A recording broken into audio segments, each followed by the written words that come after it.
We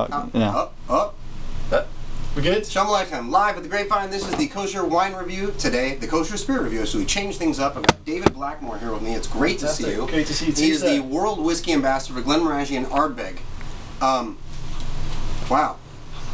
Glenmorangie. Yes, sir. What's with this Glen thing anyway? I know. And how come there's a bunch of oranges in yours, and you happen to have the citrus thing dingling on the end of all of your scotches? It's funny, isn't it? So Glen is just the Scottish word for valley. Okay. So that's why you need a water source to make your whiskey. So most distilleries were located in a valley, and a lot of them took the name of that valley, so they took the Glen as part of that. You let this gentleman in, sir? Oh, there we go. Oh, thank you very much. Yeah.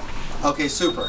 Okay, so let's start at the beginning. Yes. The Glenmorangie 10-year is the classic. Absolutely. It's the foundation, I believe, of all your whiskeys. Absolutely. And let us know why you choose the 10 to be the foundation of your whiskeys. Absolutely. So, I mean, first of all, this has been the #1 selling single malt whiskey in Scotland for the last 50 years in a row. So that alone should tell you something. It should tell you that this is a fine whiskey loved by the Scots. The reason why we bottle it at 10 years rather than at 12, a couple of reasons. First of all, our stills at Glenmorangie are the tallest copper pot stills in all of Scotland.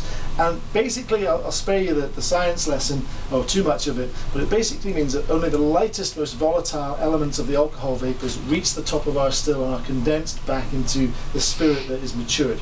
The lighter style, the more volatile elements, actually physically mature more rapidly in a cask. They oxidize more rapidly. So we get to a point in 10 years with our spirit that others won't get to. Second point is the cask. How tall are the stills? So they are just under 17 feet tall. Right. So imagine when you're looking at the picture of the two of us, and you can triple our height, no, quadruple almost. I will give you a perfect... triple our height. I'll give you a perfect visual idea here. We always joke about at the distillery, our stills are the same height as the height of an average adult male giraffe. Very good. So go to the zoo, look at a giraffe. That's how tall our stills are. They're huge. As people get excited when they see things, they say they lick their lips, right? It's like a natural reaction. Absolutely. So I picture the giraffe licking his lips when he smells how good the scotch is. Of course. All right, very good. So the second thing you'll notice, any peat at all?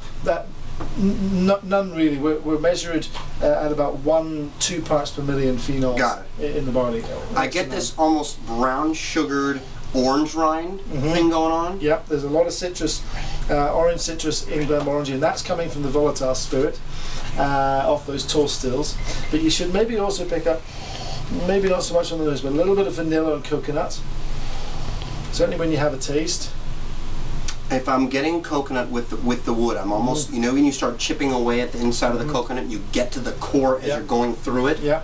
Right at that point. Yeah. Whereas on the outside, the meaty part is not quite. It's not quite that coconut. No, right on the inside toward the rind itself. L'chaim v'bracha to a beautiful week, to connecting with beautiful whiskey and beautiful people. L'chaim.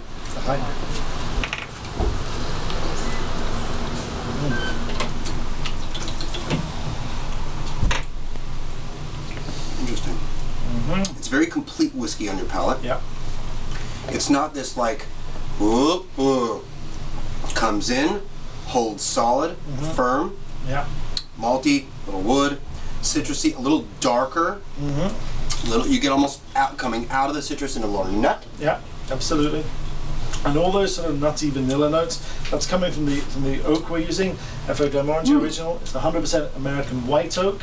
It's almost getting a snappy little grapefruit thing at the end. A little pucker. That's a classic Glenmorangie note.